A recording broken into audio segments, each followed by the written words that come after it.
O, o título da crônica de hoje será Férias na Ilha.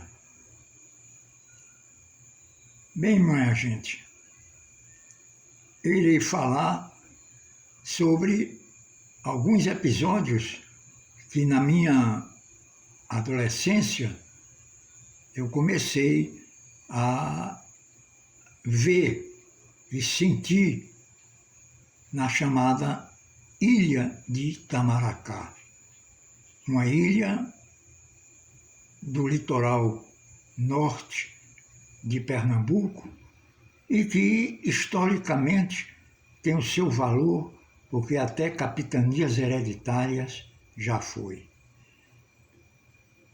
Eu me recordo, quando era pequeno, meninote,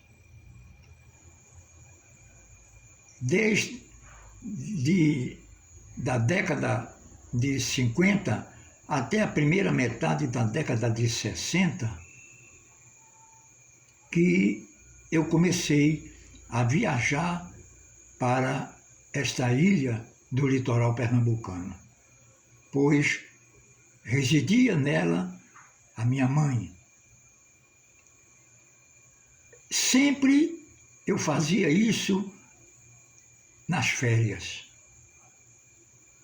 O mês de janeiro eu passava curtindo, como se diz hoje na gíria, os dias maravilhosos do verão da cidade de Itamaracá. Recordo-me, repito eu, que até as viagens eram pitorescas. Não eram de ônibus, eram nas tradicionais sopas, em que os motoristas eram conhecidos da cidade, eram como tipos populares da cidade, como um Cundinho, um Mestre Olímpio e outros mais. E o ponto que se pegava, chamava-se ponto, o ponto que se pegava essas conduções era no Parque 13 de Maio. E no mês de janeiro, quando começava praticamente as férias colegiais, eu, e às vezes acompanhado da minha prima, a Marinha, nós íamos passar o mês de janeiro todo lá, nessa cidade. A chegada era interessantíssima, a viagem cheia de nuances, o povo com os costumes praieiros, e eu achava muito interessante quando transpunha logo após a ponte Getúlio Vargas, que liga a ilha ao continente, que tinha uma ladeira que chamavam a Ladeira do Giz. Então, os passageiros tinham que descer do transporte para poder a sopa subir e a gente ia pegar do outro lado, a condição de banho. E com esses episódios interessantes, que era até burlesco, a gente chegava na casa de mamãe, que ela morava na chamada, era um local, uma espécie de um bairrozinho chamado Baixa Verde. E lá a gente começava a curtir as coisas bonitas que Itamaracá tem. Itamaracá, gente, é uma ilha continental brasileira. Uma ilha que fica perto do continente. Que existem, vocês que conhecem bem geografia, sabem que existem as ilhas lacustres, as ilhas fluviais, as ilhas oceânicas e as ilhas continentais. As ilhas continentais são essas que são pegadinhas com o continente. É o caso de Itamaracá, que é ligado ao continente, é ligado ao estado de Pernambuco pela a ponte Getúlio Vargas. Não é? E a gente, chegando na casa que iríamos nos hospedarmos, que era a casa de mamãe, e fui bem recebido, e a primeira coisa que fizemos foi à noite, por coincidência, era noite de lua. A coisa mais linda que eu já vi na minha vida. A lua saindo de dentro do mar. A impressão era essa. E a gente ia passeando de pé descalço pela areia da praia, muitas vezes um advertindo o outro para não pisar nas celebérrimas caravelas que queimavam as pessoas. E isso a gente ia se distraindo e via cada fenômenos interessantíssimos, via aquelas Maria Farinhas entrando num buraco, saindo no outro, na beira da praia, na areia da praia. E também tivemos até a oportunidade de ver o nascimento de uma ninhada enorme de tartaruguinhas, porque as tartarugas, elas vão para a praia, pegam seus ovos, enterram e vão embora, voltam para o mar e vão embora. E num espaço de tempo, essas tartaruguinhas, elas começam a nascer. Geralmente elas nascem de noite. São os fenômenos da natureza. E a gente foi ver o nascimento de uma tropa dessa, de tartaruguinhos, e bem uns 100, tudo pequenininho assim, sai tudinho e vai para dentro do mar. Morre um bocado, mas ficam em 50%. É por isso que dizem que tartaruga não tem amor materno. A mãe deixa os ovos lá e os meninos e os tartaruguinhos, vamos dizer, criam-se sem mãe, sem proteção nenhuma, a não ser já nasceu para defender-se das coisas do mar. E isso era muito interessante, não é? E isso a gente tomando água de coco e outros pretextos que são bem praeiros, um peixezinho assado por Albertina, uma serviçal lá de casa que também era praeira. E no outro dia a gente ia tomar pé da situação. Uma das coisas também que me admirou muito em Itamaracá foi as salinas, que poucas pessoas conhecem uma salina. O fabricar não é o fabricar, porque sal não se fabrica, mas é como era conduzido o sal nas salinas.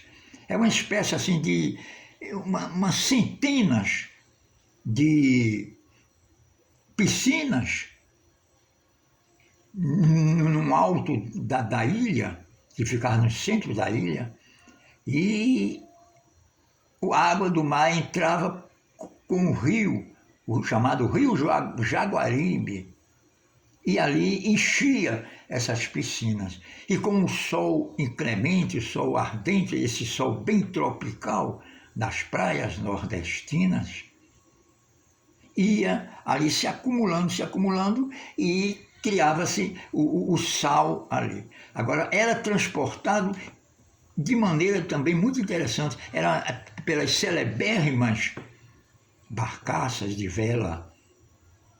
As barcaças entravam no rio e embarcavam o sal e traziam para o Recife. E vinham de barcaça, ali naquele porto que era ali defronte do antigo Grande Hotel, não é? O antigo Grande Hotel, e ali ia sendo comercializado.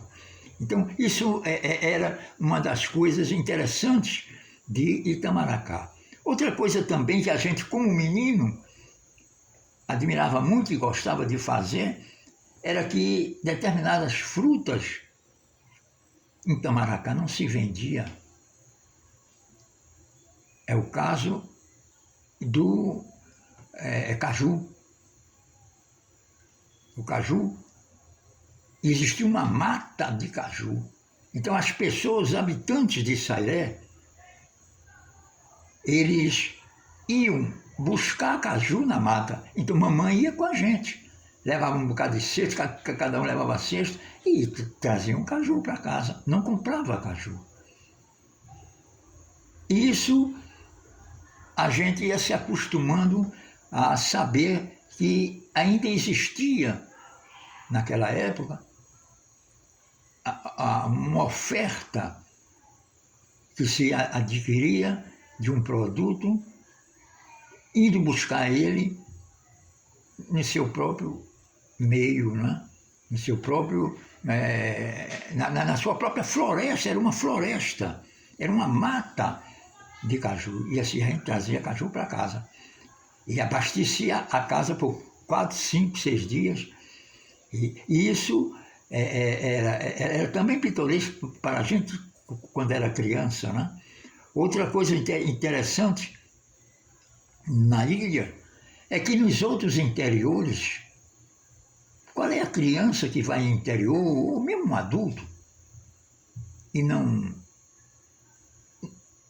vê, não entrou, não conheceu num curral de bois, os bois presos ali, sendo criados presos num curral. Em Itamaracá era diferente. Existia currais, mas vê como eram os currais de Itamaracá. Eram currais dentro do mar. Eles faziam um curral, cercava e prendia o peixe ali. Quer dizer, o pescador de Itamaracá, que tinha curral, ele alimentava o peixe no curral. O peixe era cativo ali. E nas épocas de Semana Santa, eles iam só despescar. E ainda hoje, em Itamaracá, ainda tem alguns currais. Você vai ali em Jaguaribe e vê muito isso. Então, a gente se distraía muito. Eu fui muito a ver despescarem um curral. Outra coisa interessantíssima que eu tive a oportunidade de observar foi as chamadas faxiadas. Faxiadas é a pescaria noturna. Porque há determinados peixes que são mais fáceis de se pegar, os pescadores, de pegar eles do que de dia, com o calor do sol. Então eu fui muito com os compadres de mamãe, as comadres, tudo, ver a pescaria naqueles canhões. Não é propriamente um candeeiro, é uma espécie de um facho que não se apaga na canoa ou então na jangada. E ali eles faziam essa pescaria, entendeu? E Itamaracá era burlesco para a gente, repito eu. É muito interessante nisso.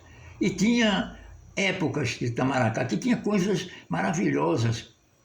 Por exemplo, quem era que não gostava de verificar os padres maristas?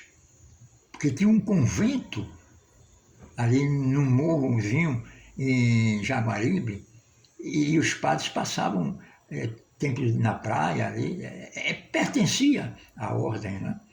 E era muito bonito, eles tomando banho, aqueles grupos de alunos e padres do Colégio Marista. Tudo isso nos enchia a vista de coisas que aqui na cidade grande nós não tínhamos oportunidade de verificar.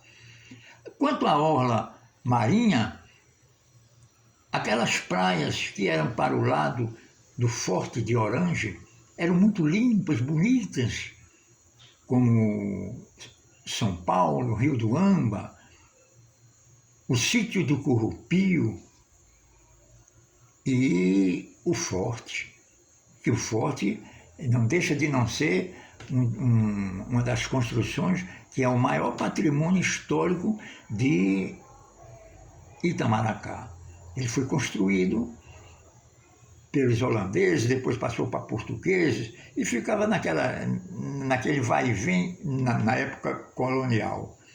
E hoje o Exército, o Departamento de Engenharia do Exército, fez as escavações com alguns técnicos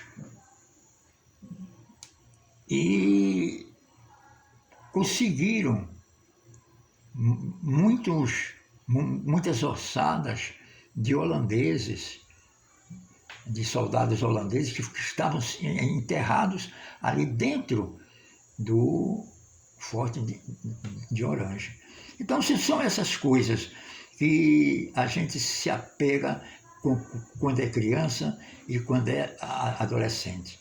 Mas quanto a realizações assim, culturais da ilha, aqui é mais interessante e ainda hoje permanece, é a chamada Buscada. A Buscada de Itamaracá é uma procissão marítima que na véspera da festa de Nossa Senhora do Pilar, ela vem uma procissão marítima. Vem as canoas, os botes, as barcaças, tudo pelo mar. Até vem a parte de uma praia daquela mais próxima, geralmente é aquela praia de Maria Farinha, Nova Cruz e outras, não é? Então, quando chega às 4 horas da tarde, mais ou menos para as 5, chega de uma vez só. Você olha da praia, a praia fica repleta de pessoas, esperando que chegue na praia. Agora vem a banda de música, vem o andor, com Nossa Senhora do Pilar, e desembarca na praia, e ela torna-se uma procissão terrestre. Ela era marítima e passou a ser terrestre, e levam a imagem de Nossa Senhora do Pilar até a igreja matriz de Nossa Senhora do Pilar, na praça do mesmo nome. E isso é uma das atrações turísticas de Itamaracá. E a gente foi criado nisso, vivendo isso, e que ainda hoje eu tenho grandes recordações, porque a cultura do litoral é um pouco diferente da cultura do agreste e do sertão, não é certo? Apesar de Euclides da Cunha, na sua obra Os Sertões, ele teve uma frase que diminuiu um pouco a versatilidade e até mesmo a própria coragem do homem do litoral. Quando ele dizia que o sertanejo é, antes de tudo, um forte, não tem o raquitismo neurastênico dos homens fracos do litoral. Mas o pescador, ele não é um homem fraco, ele é um homem que sai às 4 horas da manhã e volta muitas vezes na boquinha da noite, passa o dia no mar, numa jangada. Cada um tem os seus méritos dentro de suas respectivas culturas, não é certo? E assim é a Itamaracá que eu conheci, entendeu? Uma Itamaracá cheia de coisas interessantes da praia, do litoral, a alimentação geralmente é de peixes e crustáceos, e a amizade, o povo também. Quanto às diversões, a ilha tinha como diversão básica os célebres pastoris, mas não eram esses pastoris de azul, de cordão azul encarnado, não, de presépio, não. Era pastoris mundanos, era pastoria de mulheres, e tinha o velho, lá tinha o velho Pindoba e outros mais, que ali saíam brincando com as pastoras, e aquilo distraía o povo. Era um tipo de povo, de plateia, e um tipo diferente de diversões. Hoje, com essa modernidade, as coisas mudaram muito. Hoje, a tecnologia, as transformações, as mutações sociais fizeram com que as praias tivessem outros costumes. Costumes que não se adequam muito à formação, à índole do homem do mar. E eu sinto ainda uma carência dentro do meu mundo interior de estar sempre vendo, ou se lembrando, ou falando dessas coisas, né? Porque isso tudo faz parte do folclore brasileiro. Eu conheci Lia, ela não tinha fama nenhuma. Conhecia muito, eu ia com a empregada lá de casa, na casa dela, em Jaguaribe. Ela dançava, cantava, tirava cirandas em Jaguaribe. Esta ciranda que me deu foi Lia, que mora na ilha de Itamaracá. Hoje em dia, ela vive apresentando-se nos grandes palcos da Europa, mas apresentando aquilo que a gente deixou e que foi criado ali naquele ambiente marinho, naquele ambiente que é coisas bem interessantes, porque eu diria, é Brasil, é Nordeste, e sendo Brasil e Nordeste, já é muita coisa a se fazer e a se guardar. É isso que eu tenho a dizer de Itamaracá, da minha estada nos primeiros anos que eu comecei a frequentar a ilha de Itamaracá. Hoje é um centro turístico altamente modernizado, não existe mais cavalo marinho, não é? Nem pastoris mais. Hoje são cantores que vêm do sul, ali para animar a orla marítima, e isso é muito natural, né? E eu termino aqui essa pequena explanação, porque é mais uma oportunidade de elocubrar o raciocínio com as coisas do passado, não é? E eu tenho guardado na minha memória tudo isso. E as poucas vezes que ainda vou em Itamaracá, eu me recordo, porque eu acho que recordar é viver. E quando eu vou a Itamaracá, eu me lembro que vivi. Eu era feliz naquela época e talvez nem soubesse que era tão feliz. Muito obrigado.